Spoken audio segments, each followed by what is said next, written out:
Hope y'all ready to motherfucking talk some fights. Oh, I'm ready to talk the fights. You ready to talk I'm some fucking fights? ready. Whenever you're fucking ready, I'm ready to Alright. fucking do it. Well, go ahead and introduce yourself, please. With that being said, welcome back, folks, to another live streamed edition of Bros Talk MMA. This is episode 57. We got UFC Iowa going down this weekend. It's going to be headlined by a bantamweight matchup between Cory Sandhagen going up against Deiveson Figueiredo. I believe this is a 12-fight card right now as it stands. I'm your host, Utica, undeniably the illest cat around, a.k.a. Mr. Make This Pick Real Quick. I'm here with my bro host extraordinaire. You know what it is. This is RayBuck, this is Chuckle Jordan, this is Ray Mysterio Jr. It is Black Jesus, Black Moses, Mr. Give me my belt. Hand me my motherfucking crown. Yes, indeed. Well, folks, we're going to start things off. I believe that we have, let's see here, a women's flyweight matchup. We got Juliana Miller going up against Ivana Petrovic. We got Miller coming in 1-2 in the UFC, 3-3 overall, and 2-3 in their last 5 fights. We got Petrovic coming in 1-2 in the UFC, 7-2 overall, and 3-2 in their last 5 fights. I'm gonna be going with Miller in this one by either decision or KO. I'm going off of this, just basically believing that it's gonna be the more scrappy of the two. She knows what's on the line. I feel like Petrovic, win or lose, they probably would still, give her a fight after this, whereas I believe maybe Juliana Miller would get sent back, to the regional circuit. So I think she knows what's on the line. I feel like I said, she's going to be the scrappier of the two. Petrovic, she's cool, but she's not really threatening with the hands. She has grappling, but it's like, I don't believe it's like, she goes in for the kill necessarily. So if Miller's able to keep this on the feet, and just throw some volume, I feel like she can get this one done. Hence, I'll be going with Miller in this one. Before I go with anybody in this particular fight, we got a question. Thank you, 305 Chunks. Yo, what's good? He thinks that he has a question to ask. What's more likely, Conor returning or Jones versus Aspinall? Oh my God, Jones versus Aspinall at this point.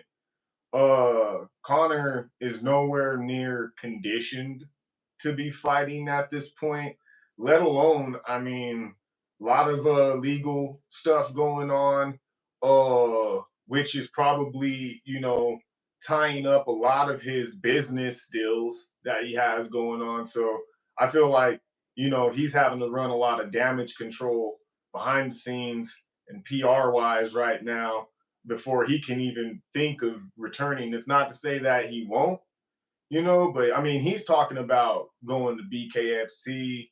He wants to fight every single person that, makes a name for themselves. So most recent he wants to fight? Jeremy Stevens, he wanted to fight, who's going to be fighting on this card, because the UFC sees him, picking up a little steam outside of the organization, wants a little piece of that to be able to, add to what they got going on, and what way better to drum up some interest in an Iowa card, other than bringing back, one of the hometown favorites. Not to say they don't got, a stacked card here. It's a good card, but at the end of the day, I just feel like Conor's just all over the place. Before he can even be conditioned and cleared to fight, he has to get his house in order, as Michael Chandler's been saying,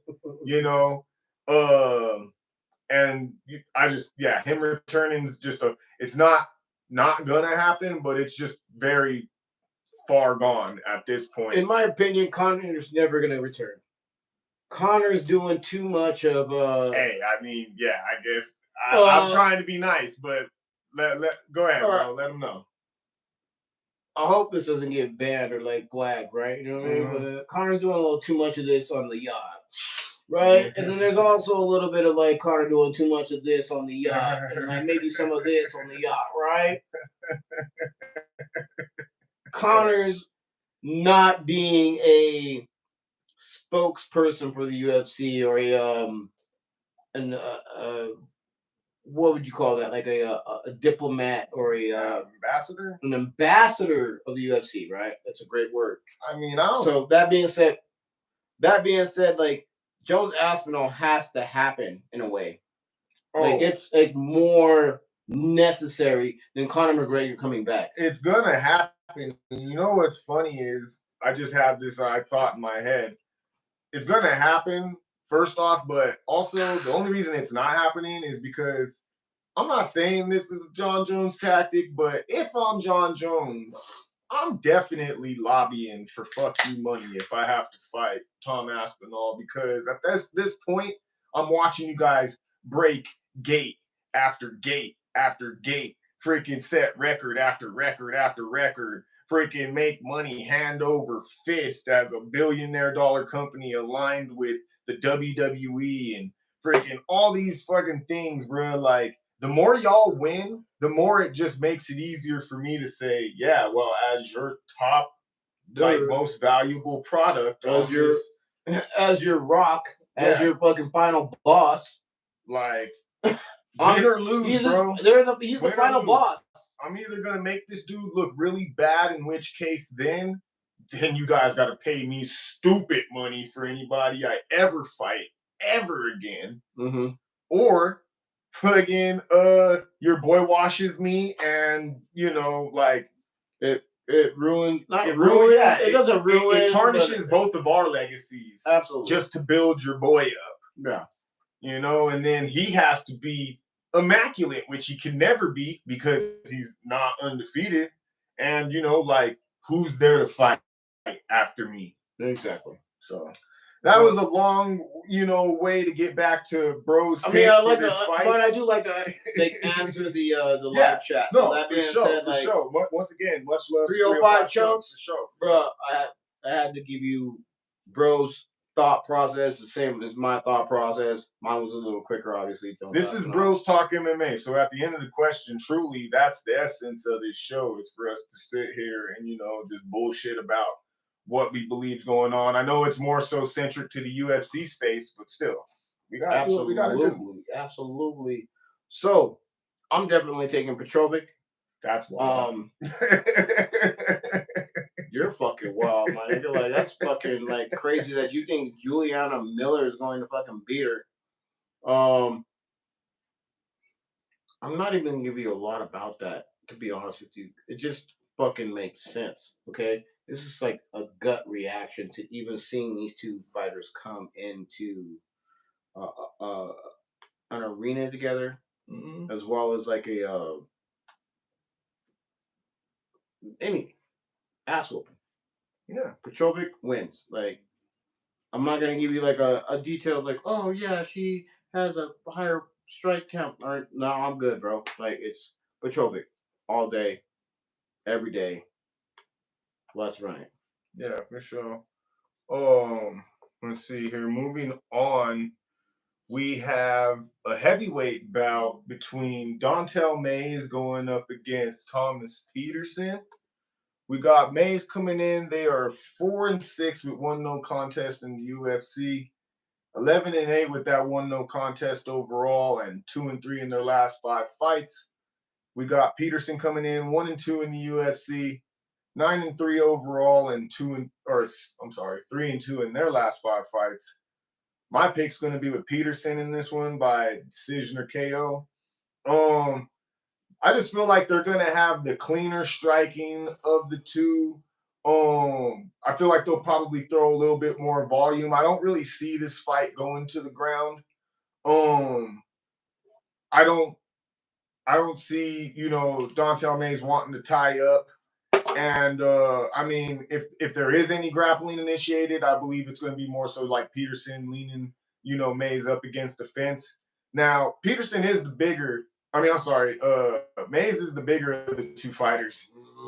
I couldn't wait. I couldn't wait, bro. I wanted you to book it up. Go ahead. But yeah, Mays is the bigger of the two fighters, but Peterson, I just feel like I said, kind of in the way I talked about the first fight, he's going to be the scrappier of the two. I think the striking is going to be cleaner, crisper. He's kind of evolving in my opinion. No, not to say he's going to be rising the ranks or going for a title run anytime soon, but I just believe in this fight. And kind of similar to his fight against Muhammad Usman. I feel like this is kind of the same setup. And I feel like he definitely can take it. He'll be better of the two strikers, have the edge in grappling if he decides to take it there. But he is going to be undersized. So I don't see him knocking Mays out or anything like that, which is why I believe this will probably be more of a decision rather than a KO. But he could potentially get Mays to the ground and find a TKO somewhere, ground and pound, something like that. I'm going with Peterson, but Dontel Mays is the pick. Dontel Mays is the pick all right, for the reason of the fact that he's taller, he's longer, and we're not talking longer, but a small reach advantage, but a crazy reach advantage. He has that. Now, do I think he's a lazy motherfucker? Do I think he's not really doing as good as he could fucking do in the UFC? Absolutely. Thomas Peterson is definitely training more, in my opinion, based on the last fights I've seen, than Dontel Mays. But I think Dontel Mays just has, and I hate to bet on somebody that just has talent versus that somebody has hard work. But Dontel Mays has talent. He just has talent, and he has the gift of again, the reach, the height. What are you gonna do to this dude? It's gonna be a really hard time. Dontel Mays for the pick. I know you don't like it, but it's all good. It is what it is. I'm more disappointed that we didn't turn our mics on, and I don't. My shit was on. Shit ain't on, nigga. And don't turn it on because I don't want it to potentially interfere with what we got going on. We'll just keep running the fucking show. Nah, man. I just want to see if the show's still running, bro. Oh yeah, I guess it is. Okay, good job. Yeah. Hey, what do you mean? You've been commenting to people and shit. I'm looking at my own shit. I'm not looking at your shit. Whatever though. Oh God. Anyway, moving on to men's bantamweight bout. We have Gaston Bolanos going up against Quang Lee. We got Bolanos coming in 2-1 in the UFC, 8-4 overall, and 3-2 in their last 5 fights. We 2 in the UFC, 8-2 overall, and 3-2 in their last 5 fights. I'm gonna be going with Bolanos in this one by either decision or KO. I just believe they're gonna be the better overall fighter. After seeing Lee's last 2 fights, he's really just a power striker who's really just, he's somebody who is in the road to UFC. That's other than that, at the UFC level, it just, Bolanos, he's good. He's scrappy. He's got power. I mean, he's not my favorite fighter, but in this bout, I just believe he definitely has the edge in all facets. So I'll be going with Bolanos in this one. Bolanos has all the edges in all facets. We were talking about another road to UFC from Asia, and he lost to another trash Asian fighter. That being said, he's not gonna win against Bolanos. Gaston Bolanos wins this fight handily and almost guaranteedly. So we'll just put it at that. You know what I mean? Is that pretty PC? Yeah, I think that was all right considering we're live. I appreciate that. I do my best, baby. All right, folks. Moving on to a women's strawweight bout. We have Marina Rodriguez going up against Jillian Robertson. We got Rodriguez coming in 7-5 with 2 draws in the UFC, 17-5 with those 2 draws overall, and 1-4 in their last 5 bouts. We got Robertson coming in. They are 12-6 in the UFC, 15-8 overall, and 4-1 in their last 5 fights. My pick's going to be with Rodriguez in this one by either decision or KO. I just believe that, Jillian Robertson's only route to victory in this fight is grappling. And Rodriguez, don't get me wrong, she has not fared well against grapplers, but I feel like some of these grapplers she's went against have way better hands than Jillian Robertson. Jillian Robertson, I feel like is definitely just like reminds me of like an old generation of women's striker, but with super elite grappling. Marina Rodriguez, I guess, is kind of a flip-flop. She has super elite striking, but her grappling just isn't all that great. Yeah, I guess these are useless. Anyway, so, but when it comes down to these two fighting, I just feel like Rodriguez is a killer, whereas Robertson's a high-level competitor. And don't get me wrong, when she gets it to the ground, that's when she becomes a killer. But if she's not able to get it to the ground, you can see it. Her demeanor and her, confidence starts to wane. And she just, then becomes somebody just diving for crotch all night. Whereas Rodriguez, I feel like she's gonna put on an onslaught of striking. She's gonna put on the volume. She has to just kind of control herself, make sure that she doesn't over swing or just get too aggressive, which leaves her open for easy takedowns. I feel like she's scrappy enough, to stuff takedowns against Robertson, and I also believe she's just she's good enough with the hands to keep it at distance. Not to say she won't be on her back, but I feel like she can either get back up to the feet unless she's just getting taken down, over and over the course of 3 rounds. But if she's able to if she's able to stuff some takedowns early in this fight, going into like the second half of the second round, then once you're gonna see Robertson's confidence wane, and then Rodriguez is gonna start pouring it on. If she has time, she could find the finish, just piecing Robertson up, or she'll easily get the decision. I'm going with Rodriguez, the underdog in this one. Rodriguez has mid hands, like mad mid. I'm not saying she's like powerful to knock someone out like power wise, but she has good striking. She's a point technical freaking volume striker. Okay, you done? Go. Hold me a second. Okay. I had a whole last thing I was gonna say, right? Okay. Jillian Robertson has the hands of wet 40 bags. I'm not sure if most people know what that is, but like when you buy a 40 from a liquor store, they put it in a brown bag. But if it gets wet, that 40 will fall through that bag. She has those kind of hands. So that being said, she's only going to win by grappling.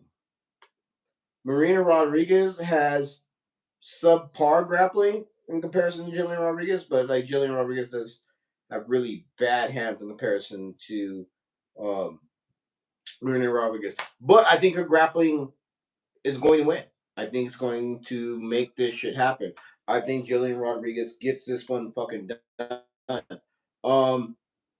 Because that's just one of those things. Once it's on the ground, I think especially in the women's straw weight area, it's really hard for them to get up. They don't really generally be or get up and down and all those things. It's What's literally the women's straw weight area? Division. Whatever, bro. See, you got mad that I interrupted you, but I don't give a fuck. Like, I'm right. I know what I'm right. Like, and again, what I'm going to say is Jillian Robinson wins this one. So we can go on to the next one before you really interrupt me again. You know what I mean? Interrupt the God, interrupt the GOAT, interrupt Mr. fucking keeps it winning, keeps it fucking pushing. Okie dokie, sir. Calm it down. We're gonna move on to a men's middleweight bout. I believe I beat your ass that last week. Let's before we go any further. I know that we haven't been able to put graphics up to let y'all know what records are looking like. But I can assure you this: after last week, which I went 12-2, by the way, Bro, like a boss, 10 like a boss. 4. Yeah, Bros, you know, no yeah, shit. exactly. Dude, bros. You remind me like those little fucking beard on there, huh? Oh shit! You know what, man? I wonder. I guess there has to be sound because homeboy, yeah, I can hear this. So okay, I'm not gonna trip. I'm not gonna trip. Turn your volume up. Okay, cool. Okay. So, anyways, yeah, I beat his ass not only in head-to-head matchups that we went against each other on, but also just on the card in general. So let's touch on that first. We do have a men's middleweight belt though. I guess I'll intro it while this fool goes potty real quick. Touch on it. Touch on it. Whoa. Pause, my G. Anyway, we got a men's middleweight bout. We got Azamat Bikoev going up against Ryan Loder. We got Bikoev coming in 1-0 in the UFC, 19-3 overall, and they're currently riding a 7-fight win streak. We got Loder coming in. They are 1-0 in the UFC, 7-1 overall, and 4-1 in their last 5 fights. I'm gonna be going with Bikoev in this one by either KO, submission. You know, I feel like they came in on short notice their last fight, you know, and made quick work of their opponent. And I just feel like in this fight, they're just probably gonna have the edge. And you know, I don't got much on Loder. I just know that his opponent, for him to get into the UFC, definitely ask me. And yeah, Bikoev is definitely just kind of one of those dudes that came in, solidified himself real fast. And yeah, this is just a fight real quick to just make sure that he is who he says he is. And then depending on how he wins this, I believe that they're going to throw him to the mix definitely for his next fight. Who's your pick? Bikoev. That's a great pick. I know. All my picks have been great. So let me tell you, this week, this fucking week, I didn't even talk to him. Like, we didn't really discuss picks. Like, we discussed like who we were going to pick. We didn't discuss like talking to each other into a pick or a bad pick, whatever. I was like, no, fuck this. I don't want to even talk to you no more. I know how good my fucking picks are. I'd be mad at me too. I didn't say I was mad at you. I wasn't fucking mad at you. Like, easy. I'm not fucking mad at you. I'm just saying, like, I just remember at the beginning of this show, like, what I did is I just picked my shit, and then you picked your own shit. And, like, I didn't, like, worry about what your picks were. I just was like, yeah, my shit's good. Yeah. And then I kept winning. And I kept winning. And I kept fucking winning. And then I won some more. And then guess what? I won, like, I don't know. What was that? Like, 15 more times or some shit like that. You know what I mean? Like, that's what I was doing. And I got away from that. But now I'm back to it. So Bikoev is a fucking win for me. Bikoev is completely well-rounded. Bikoev could do it in a decision, in a submission, or in a KO because he's that dude. Yeah. Thank you for being my muse for knowing not to trust motherfuckers who don't know what the fuck they're talking about. Fools that go 12-2 on the card, whoop your ass, and fucking head-to-head picks. One good time. One good time. Sounds like something you do. Mm-hmm. Hence why you are in the position you're in. Yeah, on the downslide.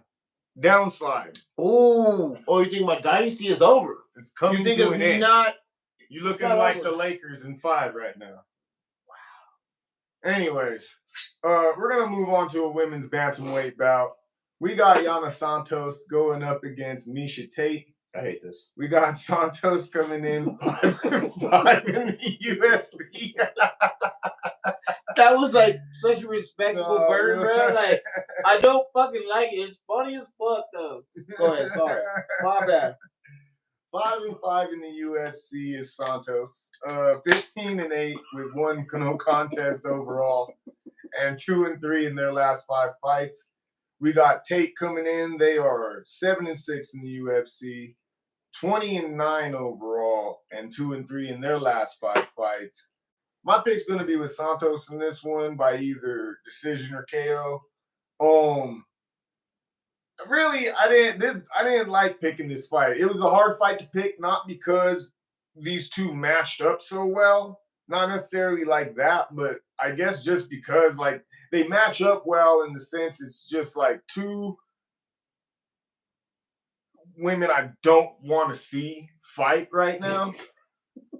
So since they're matched up against each other, Miesha Tate is gonna be the grappler.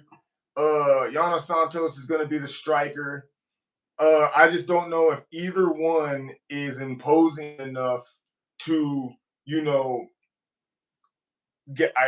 push their game plan onto the other. Miesha Tate don't really got hands like that, in my opinion. Yana Santos can't really grapple like that, in my opinion. But if you had to ask me who is going to be able to use their prowess against the other successfully, I got to go with Santos' striking over Miesha Tate, potentially getting Santos to the ground. Now, if Tate does get it to the ground, it's going to get dark for Santos pretty quickly, potentially. If Santos is able to stuff some takedowns and keep this on the feet, literally, she's going to piece Miesha Tate up. Miesha Tate, her face is notorious for just like taking super damage. And she's just gonna, do that. That's a wild thing to say, bro. Shit. So it is what it is. Yeah. So I'm going with Santos in this one. No, I think it's a trash pick. I think we're gonna go Miesha Tate.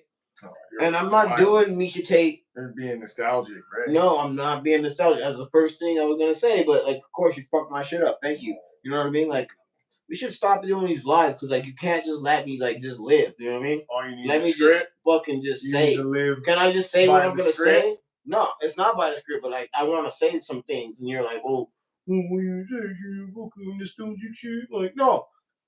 Miesha Tate has fought champions, multiple champions, many champions. I think at least 4, possibly From more. An old guard. How many is Santos fought? Hmm? Santos. How many she fought?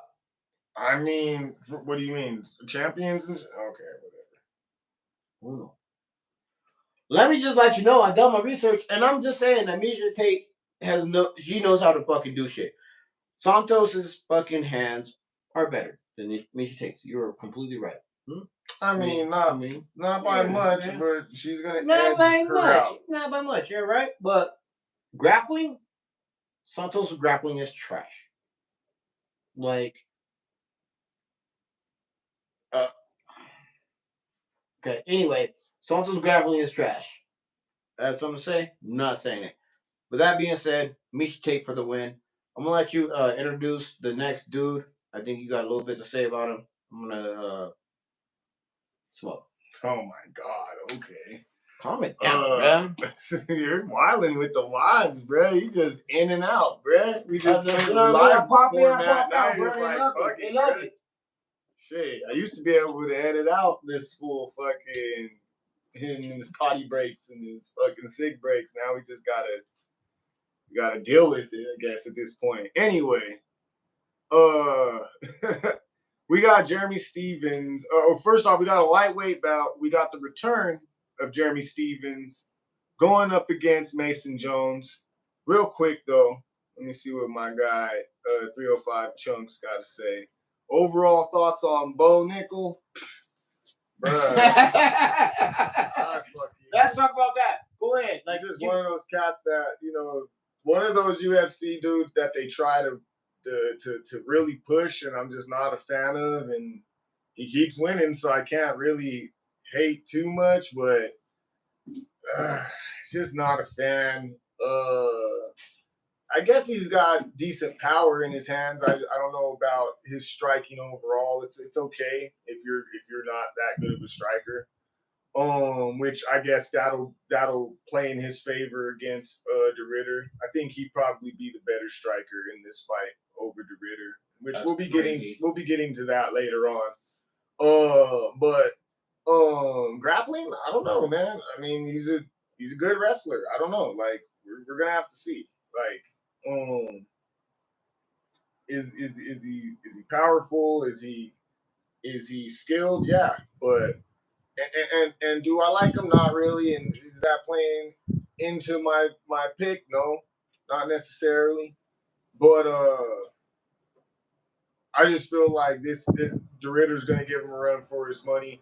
This is going to definitely be one of those fights where it's like, okay, we're gonna a lot's going to be determined for Bo Nickal's career after this fight. But yeah. Anyways, not a big fan of Bo Nickal. I guess, spoiler alert, not gonna be picking him later on in this show, but we will get to that later. Right now, unless you got some thoughts real quick. I mean, I know you put something in the chat. Bo don't know this time, bro. Bo don't know this time. Hey, this is not gonna happen. Yeah, no, definitely. I just, I don't know. We're gonna see though this Saturday. But like I said, we got Jeremy Stephens going up against Mason Jones in a lightweight bout. We have Jeremy Stephens making their return. They are a longtime vet of MMA and the UFC, though. They got a 15-18 record with 1 no contest in the UFC. 29-21 with that 1 no contest overall, and 1-4 in their last 5 MMA bouts. They're coming back off of some steam, taking fights in non-MMA sanctioned bouts, boxing, bare knuckle, and they've been going on a tear because they ultimately do have great hands. Jeremy Stephens has great hands. Problem is in MMA and in UFC, when there's grappling involved, kicks and just, all things outside of just hand-to-hand striking, it's been a challenge for Stephens. You got Jones coming in. They're 1-2 with 1 no contest in the UFC. 15-2 with that 1 no contest overall, and 4-1 in their last 5 fights. I'm gonna be going with Jones in this one by either decision or KO. I just believe that if he actually makes this an MMA bout, in an MMA fight, then that's how he will win. If he decides to just go head up, stand and bang with Jeremy Stephens, then there's a strong possibility he could get knocked the fuck out, because Stephens he's deadly. And you're giving him more options, you're giving him elbows, you're giving him, more ways to strike with you outside of just, hands. So, I mean, I would like to go with Jeremy Stephens if, you're talking about nostalgia. Nostalgia or a dope story. Dude freaking goes and makes his name outside of an organization he struggled in and got cut from. Freaking comes back in his home turf, which this is why they kind of called him too. He's from Iowa, so that adds to the hype around the card. They're putting him up against somebody though that basically if he loses this fight, it's kind of just like, all right, back off to BKFC you go, which is nothing bad, because then he'll go back and keep running the circuit over there hopefully.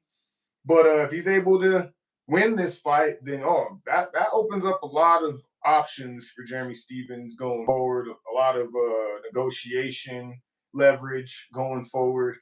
But ultimately, I just believe that this is just a nice little homecoming, a nice gesture from the UFC for somebody who helped build them up in the humbler beginnings. But ultimately, yeah, this is a new generation.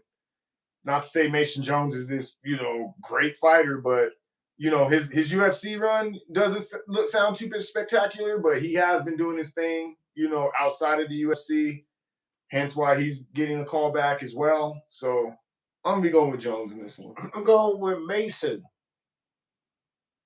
Jones? Not because he has 2 last names, because I don't like motherfuckers 2 last names. It's kind of weird, in my opinion. But Mason Jones is gonna make this happen. Mason Jones is a knockout artist. Mason Jones is going to beat the shit out of Jeremy Stephens. Jeremy Stephens is like Jeremy Stephens. Like he's been in the game for a long time, but he's gotten his ass beat a lot of times. He's literally had his ass beaten more than Mason Jones has had fights. That being said,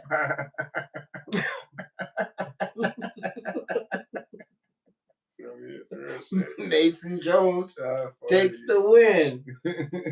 Call it easy, baby. There it is. Moving on, folks, to a bantamweight bout. We have Cameron Smotherman going up against Cory Sandhagen. We got Smotherman coming in 1-0 in the UFC, 12-4 overall, and 4-1 in their last 5 fights. We got Sandhagen coming in. They are 1-1 in the UFC, 11-2 overall, and 4-1 in their last 5 fights. I'm gonna be going with Sandhagen in this one by either a decision or KO. They're probably, in my opinion, gonna be the volume striker in this bout. I would say probably maybe the more technical or crisper striker in this bout. The only thing really going up against them is that they wear a lot of damage, when they get hit. And Smotherman is, I'm not gonna say he's like an unorthodox striker or anything like that, but I feel like he definitely is gonna come with some different looks. I just don't know if he's quite at the level yet. I know these guys are pretty close in age range, but I feel like Smotherman just looks to be of the kind of fighter at this point that still needs development. Whereas I feel like Sandhagen is past the development stage. Definitely at UFC level, can stand to gain some more experience, but he's gonna, I guess, at this point, be the more experienced of the two at UFC level. Has proven to be able to beat UFC caliber guys. So yeah, I'm gonna be going with Sandhagen in this one, probably by decision. Like I said, he'll probably throw the volume necessary and just be just scrappy and have enough dog in him to outdog Smotherman. Whereas Smotherman's going to be explosive early on in the fight, and then once things go past the second half of that second round, then he's going to start to fade and just kind of show that there's a little bit more that he could stand to develop over time. I think there's only 2 Camerons that win at fights, and one of them is Cameron Simon. He got his ass whooped last week. So what? But like, he can win. You know what I mean? Maybe the other one might be you. You know what I mean? I haven't seen you lost. You ain't lost one, bro. Yeah, you ain't lost yet, bro. A lot, and definitely not at no UFC level. So I only know 2 Camerons that win. So like, Cameron Smotherman is gonna get smothered, man. By Cory Sandhagen.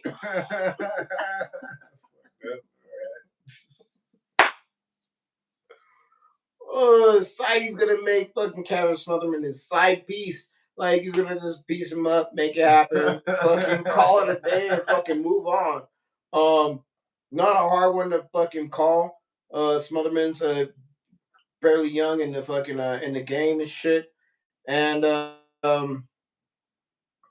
Sandhagen has more UFC experience and is better. That's where I'm at. So Sandhagen over Cameron gets smothered, man. That guy. I hate to go against one of my fellow Camerons. Like I said in one of our shorts, it's sad to watch one of them. I'd pick against him and then watch him get his ass beat like I thought. But hey, that's just how it goes. I got my eyes are on the prize. Can't be out here being biased in any sort of fashion. Just gotta go off what we know. So. Yeah, most Camerons are bitches and shit. Fucking hoe ass nigga. Anyway, moving on to another. I said most. I didn't say you. I said most, nigga. Hey, don't smut the Cameron fucking name. Bitches. Don't do that. Baby girls. Don't do that. Moving on to another men's bantamweight fight. We got Montel Jackson going up against Daniel Marcos. We got Jackson coming in. They are 8-2 in the UFC, 14-2 overall, and 4-1 with 1 no contest in their last 5 fights. We got Marcos coming in. They're 4-0 with 1-0 contest in the UFC. 17 and 0 with that 1-0 contest overall, and are currently riding a 5-fight win streak. I'm gonna be going with Jackson in this one by KO or decision. I just feel like I guess the determining factor in this one, or the tiebreaker, I guess, when I was adding it all up, is Montel Jackson's power. He's going to be the more powerful of the two. Marcos was probably the better striker, and in terms of like volume and just like technicality. But I don't really feel like he poses like a knockout threat like that. Especially in this bout. If he's able to take it past the second half of the second round into the third round, then yeah, he might be looking at a point, decision. That's most likely how he would win. But I just feel like Montel Jackson is going to be, very powerful in those first, rounds. He's going to be sharp, and I feel like he'll be able to snipe Marcos at some point. Marcos, he likes to bang. He can keep things at distance and fight a point fight, but he does like to bang too. And I feel like once he starts to feel Jackson's power, he'll have no choice but to really have to start opening up to be able to keep that volume going to potentially start to wear on Jackson, whereas Jackson could potentially be live, take him out at any time. And ultimately, if he's able to pound fucking on Marcos enough, he'll be able to then start slowing him down and his volume, and potentially squeak out a decision victory of his own. But I could very well see Montel Jackson ending Marcos's undefeated streak, both in the UFC and overall in this bout. And just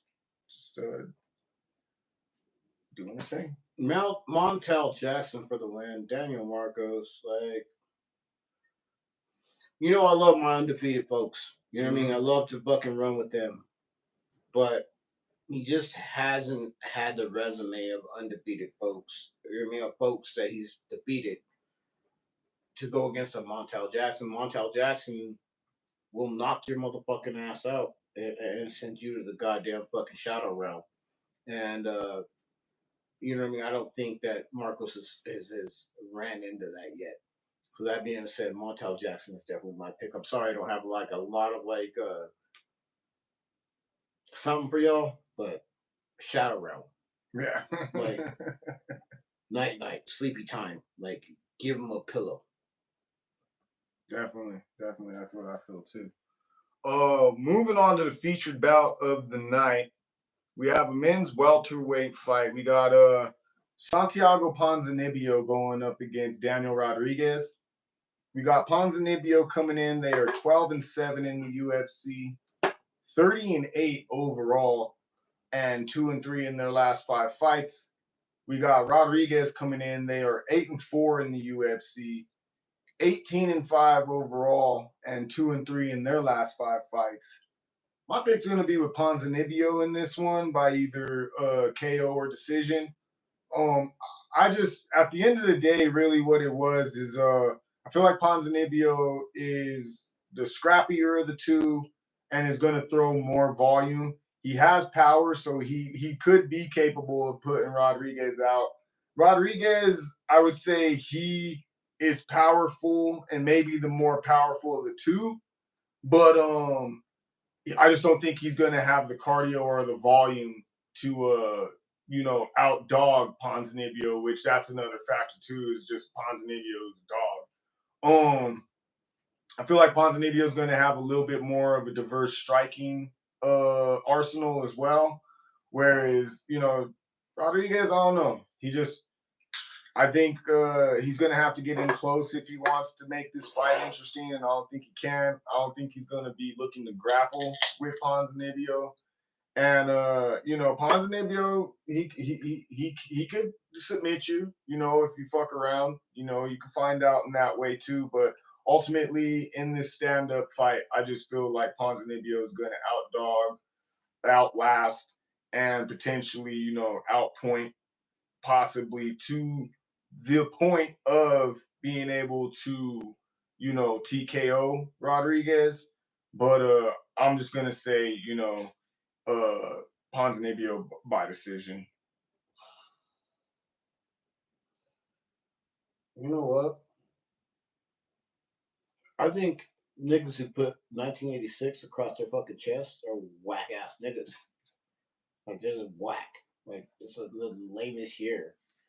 Definitely not the lamest year, but not necessarily the first thing I would look to tattoo. I don't got any tattoos, but if I were to tattoo something on my body, that wouldn't necessarily be the first thing I think Like a of. lame ass year, like 1986. Like, I mean, imagine putting 2 like, years before. Like, if you had a 1984 tattoo, you'd be like one of those tinfoil hat weirdo ass niggas for sure, for sure.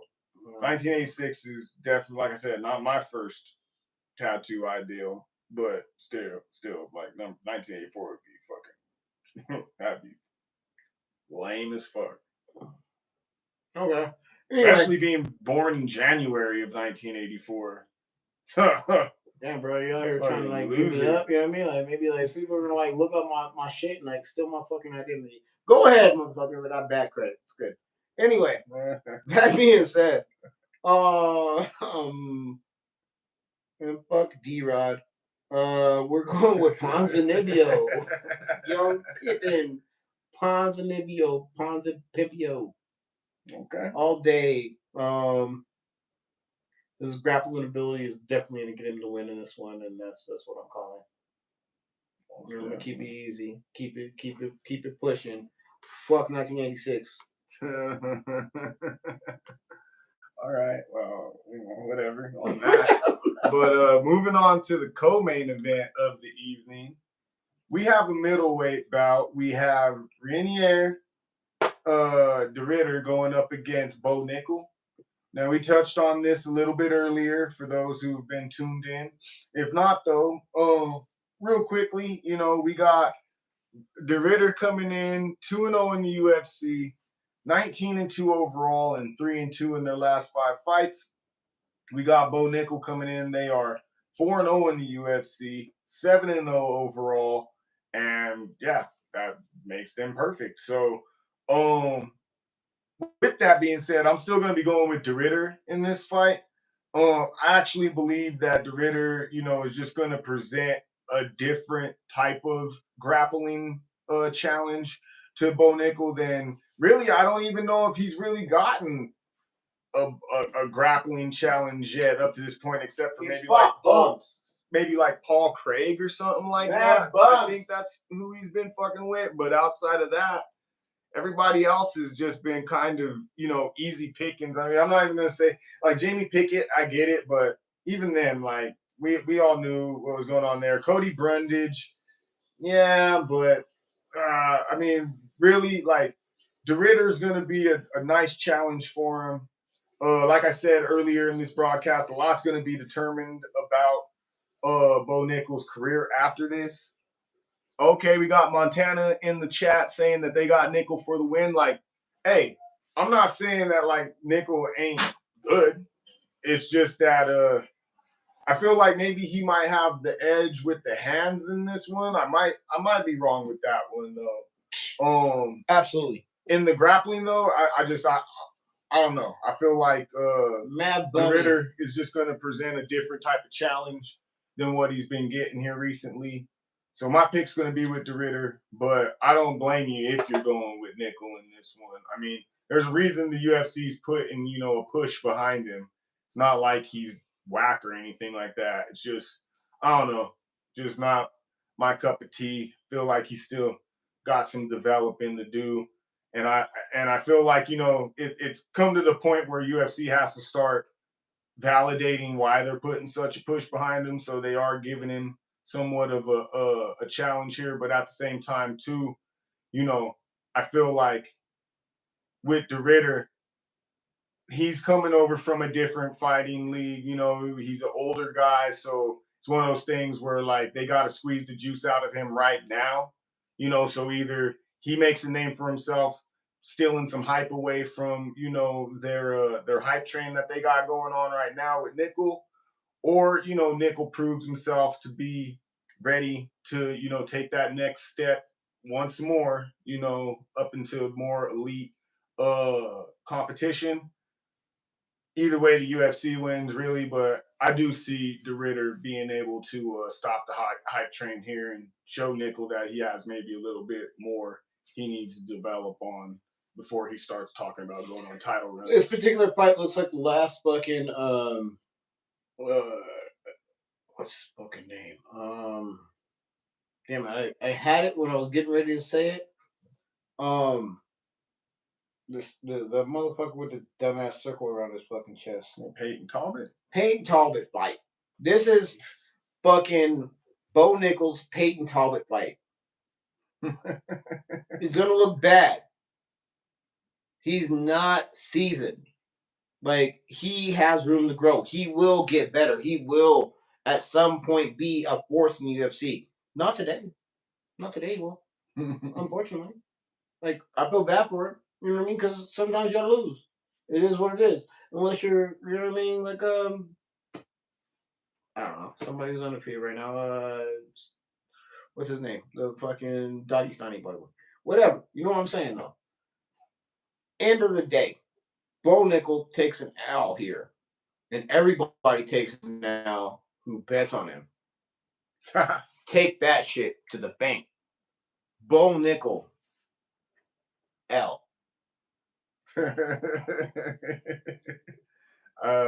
I'm assuming this is from the screen, so that would put Bro on the right. You're crazy. You're crazy for that. You're crazy for that. Who's on the right? Is it you? What you're looking at? Yeah. If you're looking at the screen, you're on the right. From anywhere, right? Bro, yeah, I think so. I'm fucking wrong. Apparently I think I'm wrong. Too much before the show.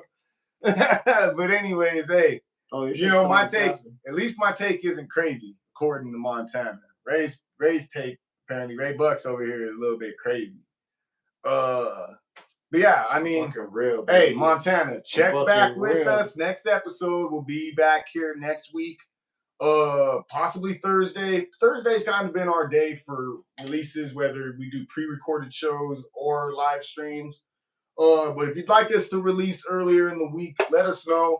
Let us know if you prefer the live streams over the pre-recorded. You know, we've gotten some good reviews about the live streaming. I personally like it. You know, it's dope being able to interact with y'all.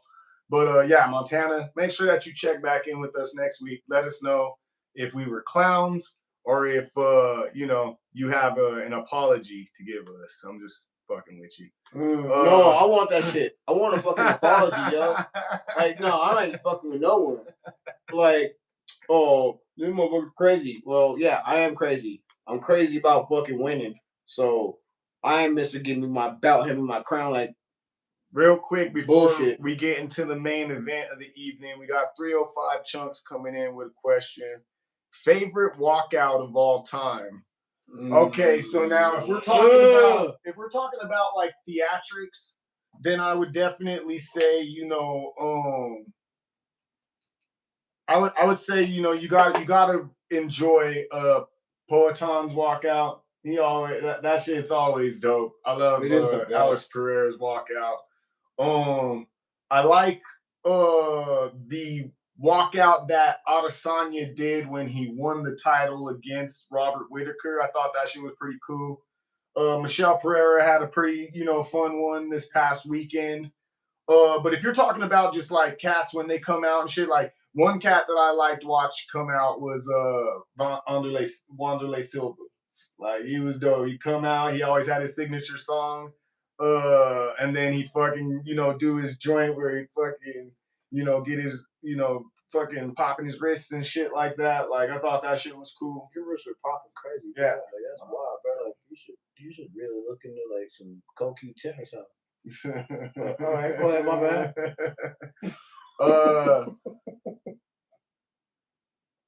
bad. You almost lost your crown last time. Oh, damn. Damn, Montana's we're talking to somebody who's familiar with the broadcast here. Damn. Woo. All right, I'm gonna say the best walkout. Patty the Batty got him a nice little walkout. That shit's fucking tight. How he gets the crowd into his name before he even fucking gets his music even like really even runs most times. You know, he's already having people, you know, cheering for him. Alex Volkanovski, I like it because, you know, he plays, man, I come from a land down under. I think that's dope just in the sense, you know, it's a nice little thing. But yeah, I mean, not the dopest walkout song. Like, you know, I ain't like, oh shit, you know, what you call it? What was his face? Darren Till used to have a pretty dope walkout. Okay, so you're like we've had this conversation just because of the crowd interaction. I'm asking you, but okay, what's your walkout song? You're in the UFC today.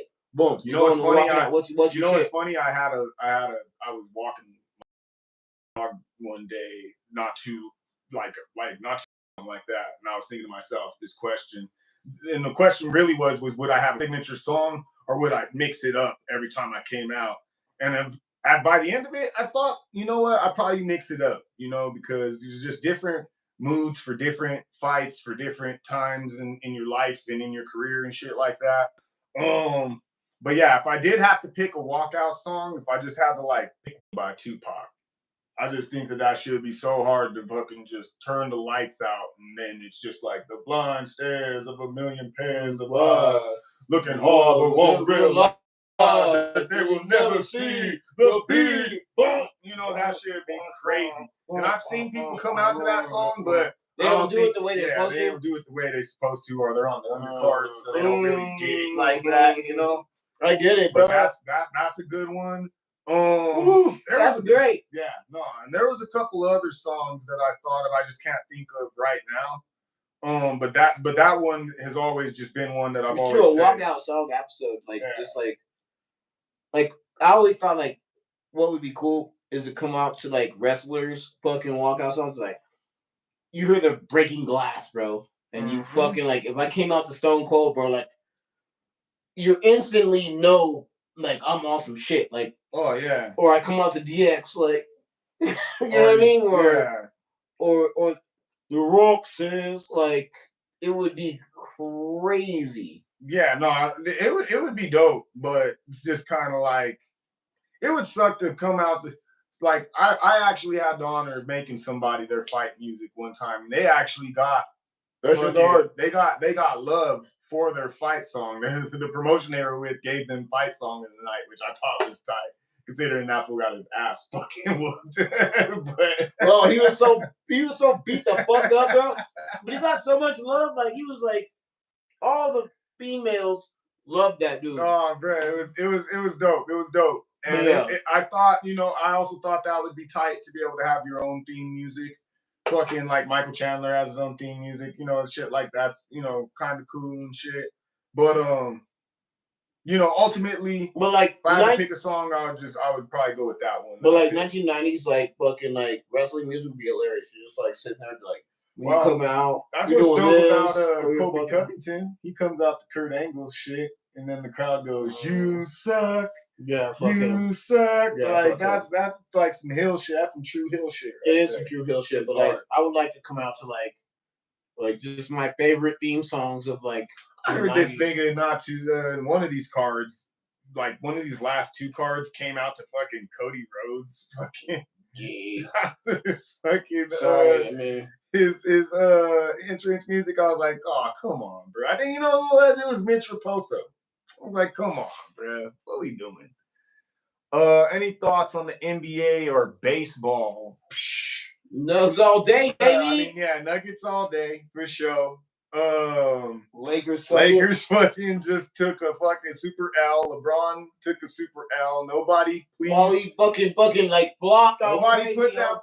Like LeBron is a legend in his own fucking class. In his own he's a legend in his own class. But can we please put the him versus MJ debate to rest now? Please. Can we just put that to rest, please? It should have been put to rest a long time ago, but can we now put it to rest for real now?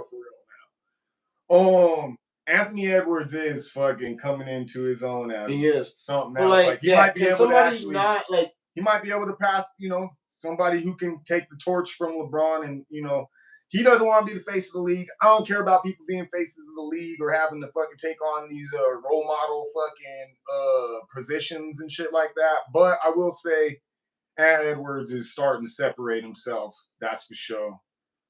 Steph is a legend. People need to start talking about him up there with like Mike and fucking Kobe, in my opinion.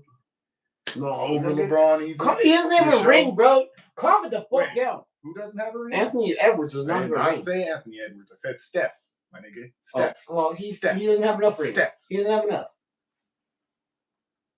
Who's Mike Malone?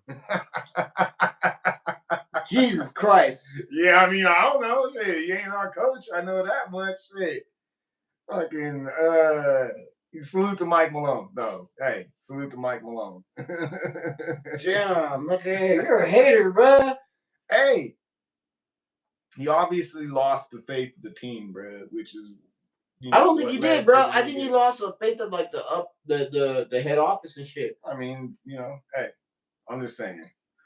Baseball, shit, bro. I don't got any thoughts on baseball. Those niggas fucking probably make some of the easiest. Oh, I got next thoughts to on baseball. Fucking golfers. Those fools probably make some of the most lucrative, ridiculous easy money that I've ever seen. So salute to anybody who makes it in baseball because who are you a fan of? You know what it is? I'm not a fan of. You know who I'm a fan of? What's that one fool's name? I'm gonna look him up real quick. He's a baseball player. What's his name? I'm gonna tell y'all. I'm like a fan of the Rockies. I'm a hometown kid, but the Yankees are my fucking team because we didn't have a team back in like 1992, right? So that shit's like they're a brand new team. So like at that point, I was a young kid. I needed a team. I wanted a team that win because the Broncos were trash at the time. Some of the Nuggets, and then we didn't have an Avalanche at any point. So yes, I'm a Yankee fan. But the Nuggets or not the Nuggets, but the Rockies are my second team in that regard as far as baseball, I guess. Let's see. I'm gonna find this fool only because this dude I like him because he's disrespectful.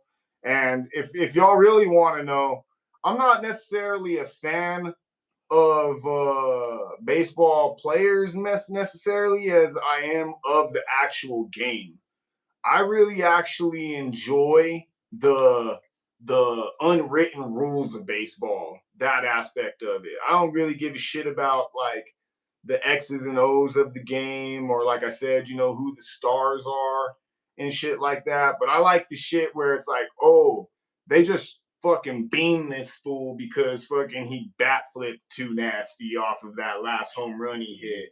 Or fucking these fools just like send fucking Jesus Christ. This chick said she would hate to be from the box state. Well, I mean, in terms of being a Rockies fan, like I can't really argue with that. No, bro. Fucking the Rockies are fucking. I'm not gonna say the Rockies are horrible. What I'm gonna say is that the Rockies fucking are just a farm team. That's all we do is we create superstars that then go on to different teams, and they become stars on different teams and shit like that. The Rockies we've never really box state is. We've been to the playoffs. Like I think on one hand, I can count on the amount of times we've been to the playoffs. Also, like so, I mean, like it's just one of those things. Championship, like just like last year or some shit like that. You know what I mean? With the Nuggies, like fuck baseball. Like we talking about basketball, bro. Man, I know we're spending too much time on this shit right now, but I just want to find this. I just want to find this fucking fool because he's hilarious, bruh. Like this dude fucking he be bat flipping and just doing wild shit and just making fools angry. Yeah, but I can't. You know what? I can't find him. I'm not gonna spend much more time now. Anyway, let's move on to the main event here. And the main event. Still haven't done that yet? Nah. God damn. We're talking to the chat, bro. What are you talking about? Oh, you right. So okay, moving on to the main shit though. Moving on to the main event of the evening. We got a bantamweight bout. We got Cory Sandhagen going up against Deiveson Figueiredo. We got Sandhagen coming in 10-4 in the UFC, 17-5 overall, and 3-2 in their last 5 fights. We got Figueiredo coming in. They are 13-4 with 1 draw in the UFC. 24-4 with that 1 draw overall, and 3-2 in their last 5 fights. I'm gonna be going with Figueiredo in this one by either submission or decision, I guess. Yeah. When it comes down to it, I mean, Cory Sandhagen is gonna be taller and longer of the two, so he definitely could just make this a super technical striking bout where he's just keeping Figueiredo at distance and just kind of picking him apart. Figueiredo just keeps walking him down, and Cory Sandhagen basically just points him to death. But I don't see that happening. I see Figueiredo being able to get inside, take a couple, to be able to get to close that distance, and then get Cory Sandhagen to the ground. What I've noticed in Cory Sandhagen's history, is that when it comes to anybody who has any sort of type of grappling, even though he himself has, good grappling, anybody who has, not necessarily elite grappling, but can, match him in that department or better, he does not fare well against. Whereas he can piece up any fucking just straight up fucking striker. I just noticed that he doesn't fare too well against grapplers or people who just have good grappling capability. Figueiredo, he has striking. I wouldn't say, as crisp or, better striking than Sandhagen, but definitely carries power in his hands. Definitely, can get in the phone booth or just, go shot for shot and eventually, let that power start to take over on those opponents and slow them down when they're trying to just, rack up points. But then also he just has some very good grappling that I feel like at the bantamweight level he's been showing off and has been able to actually have a lot of success with. He did lose his last fight against Peter Yan. Sandhagen also has a loss against Peter Yan, but that's also because Peter Yan is very well-rounded. Before Yan, Figueiredo's last loss was in the bantamweight division before he moved up, or in the flyweight division before he moved up to bantamweight. So I think now that he's not depleting his body, he's taken on like really good strikers. So he's proven that he can, strike with some of the best in the division, but he also has that grappling capability to be able to add another threat to keep those strikers kind of like stifle their offense and keep them guessing, and or just take advantage of the least path of resistance. Cory Sandhagen, once again, he's well-rounded, but I think he leans more towards being a better striker than grappler, which then that I have to give the edge to Figueiredo. So yeah, I'm gonna be going with Figueiredo in this one. Come on, it's bad long, my bro. I don't care, nigga. Shit, we just spent mad long talking about shit that didn't have nothing to do with MMA. I'm just saying, like, yeah, you said some shit. You ain't gonna say shit, so it don't matter. Like, it don't matter how long I took. It's just gonna fill in for the dead time because you're either gonna have an assessment this big, or you're just gonna say a bunch of bullshit that needed me to add context to whatever you're about to say anyway. Nigga. You done? Are you? I'm about to be ready. All right. So I'd like to explain to you like why Deiveson Figueiredo is going to beat Cory Sandhagen. Boom. Deiveson Figueiredo is the better all-around MMA fighter. He's the better striker. He's the better grappler. He is got way more EXP in the green. He has fought far more times. Now let's talk about their records, right? So Deiveson Figueiredo is at 24-4-1. We're talking about a Cory Sandhagen that's at 17-5. That was cute. Anyway, what are we talking about? How my man's has won fucking 7 more fights than my other guy has won with less losses. So just kind of putting that out there. Deiveson Figueiredo,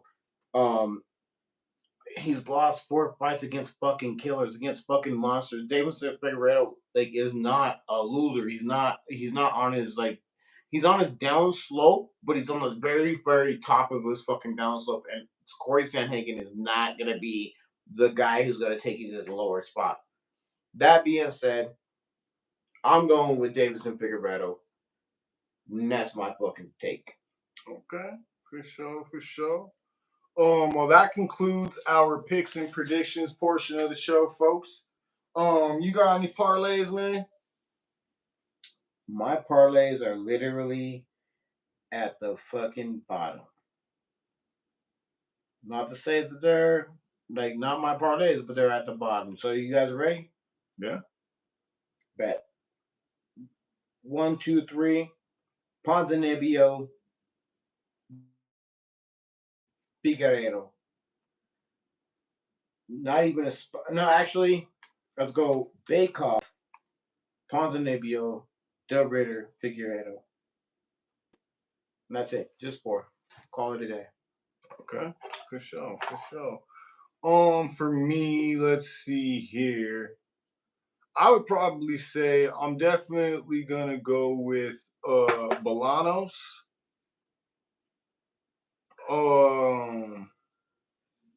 Jones.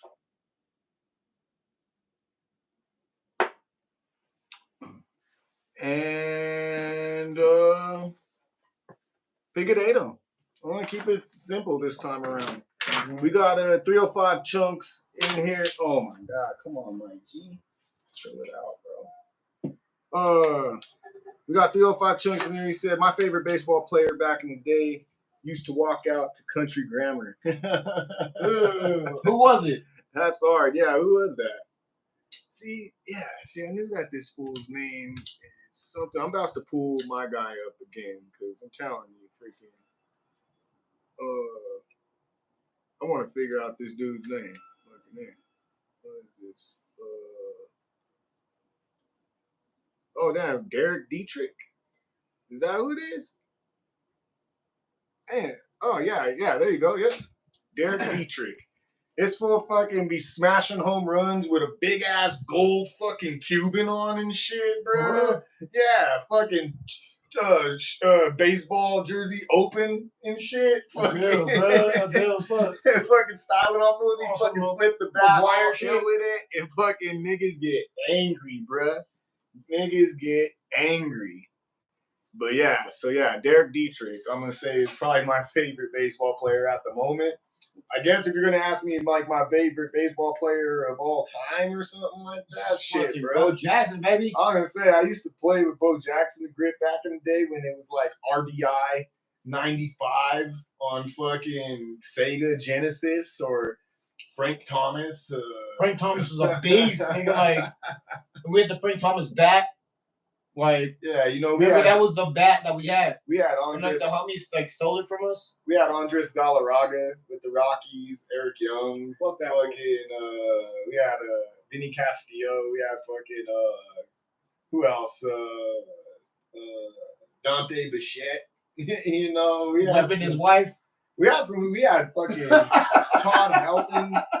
Fucking Aaron Blackman. Matt. What was that one fool? He ended up going on to be a pretty big name. I think his name is Matt something. We had fucking Ariano. We had a bunch of fools, bro, and they all just went on to be stars in other places. But anyway, I digress on the baseball again. We did the picks and predictions. We did the parlays. Nothing too crazy on that.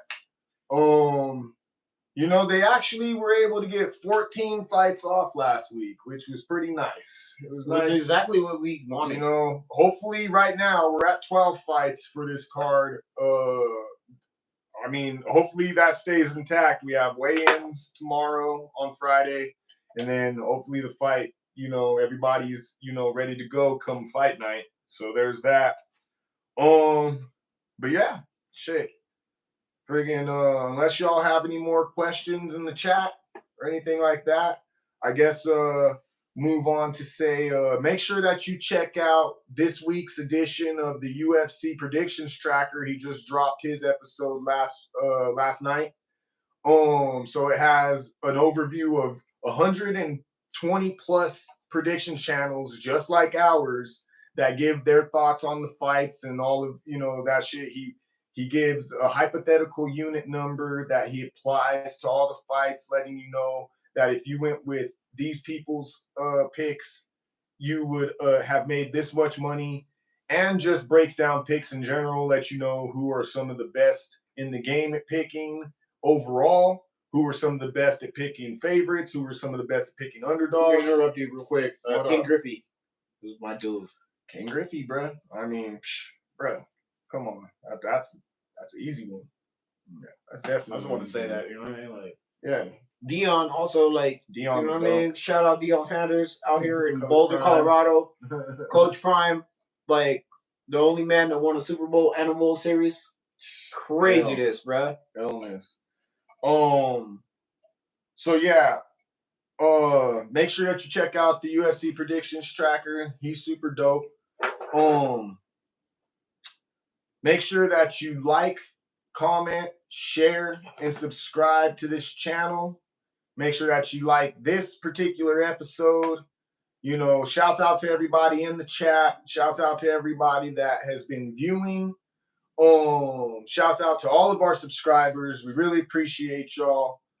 And yeah, I mean, just you can follow us on Instagram and TikTok at Bros Talk MMA.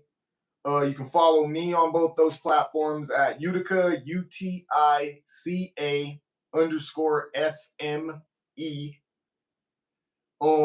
You can follow my bro here. You can follow me at R1.Mason on Instagram.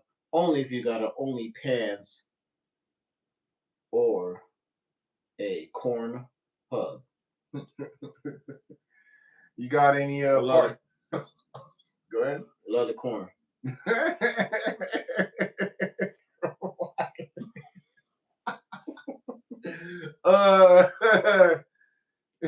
You got any parting words for the folks before we get out of here? Fucking win with me or don't, bro. Like, I fucking win. Like, this particular set of fight picks is pretty fucking solid in my opinion.